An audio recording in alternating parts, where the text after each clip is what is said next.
તો દોસ્તો અત્યારે આમ જો સરસ મજાનું જંગલ છે અને જંગલમાં અત્યારે અમે જઈએ છીએ અને જંગલમાં ઊંડે સુધી જવાનું છે. એકદમ ગીચ જંગલ છે અને સરસ મજાનું આપણે લોકેશન પહેલાં ગોતવાનું છે. આગળ એક સરસ મજાની નદી છે અને નદી કિનારે આપણે જમવાનું છે અને જમવાનો સામાન પણ આપણે સાથે લીધો છે અને નદીમાં નાહવાનું છે.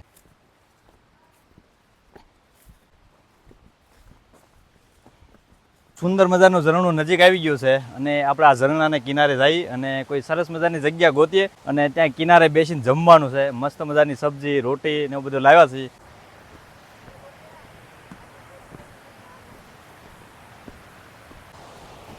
ઓહ,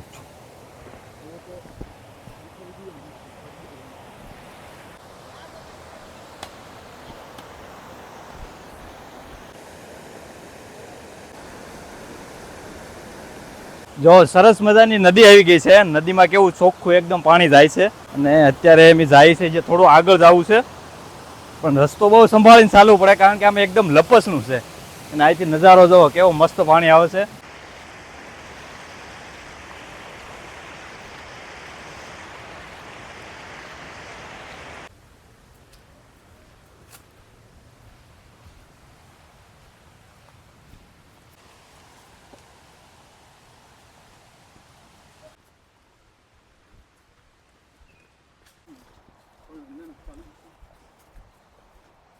અહીંથી જોવો સરસ મજાનું ઝરણું દેખાય છે અને આ બાજુ શેક ડેમ છે અને કેવું એકદમ ચોખ્ખું પાણી ભર્યું છે અને આપણે આ પથ્થર ઉપર બેઠા બેઠા જમવાનું છે. જો અહીંથી નજારો પણ સરસ મજાનો છે.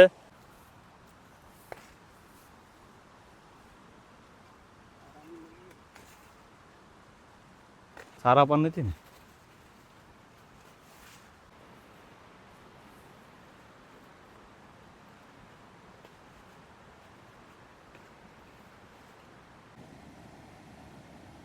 શાક તો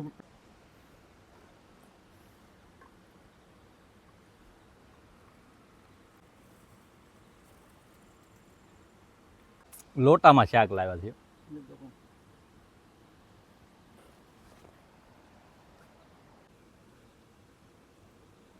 આ છે અમારું જમવાનું. અમે ઘેરે જ બનાવીને લાવ્યા છીએ. એમાં ભીંડા મસાલાનું શાક છે, તુવેરનું શાક છે, સાજ છે, રોટલી છે અને આ સરસ મજાનો એકદમ કુદરતી નજારો. નદી કિનારો છે મસ્ત મજાનો અને ઝાડવાનો સાયો છે અને એકદમ શાંત જગ્યા છે. તો અહીંયા જમવાની મજા લેવાની છે અને આ સરસ મજાની આ ભાઈ ચટણી બનાવીને લાવ્યા છે. તો ચાલો જમવા મળીએ.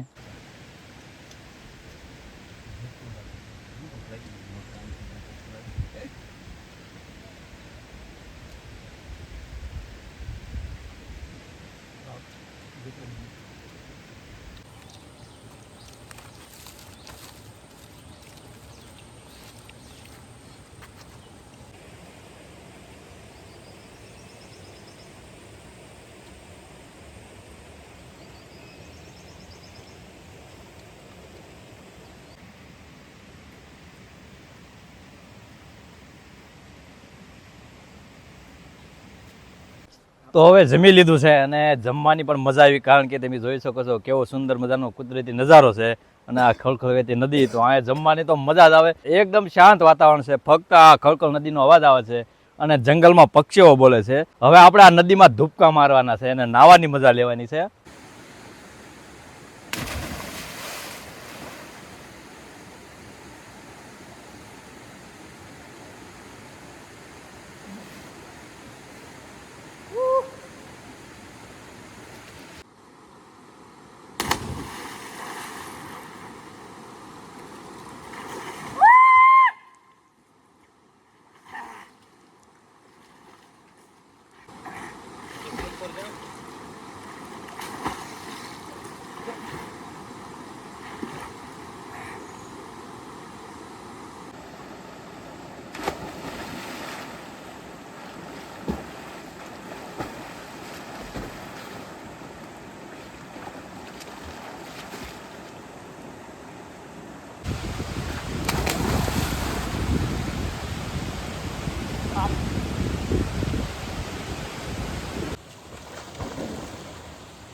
લાકડું આવ્યું મારા હાથમાં. લાકડું આવ્યું. જો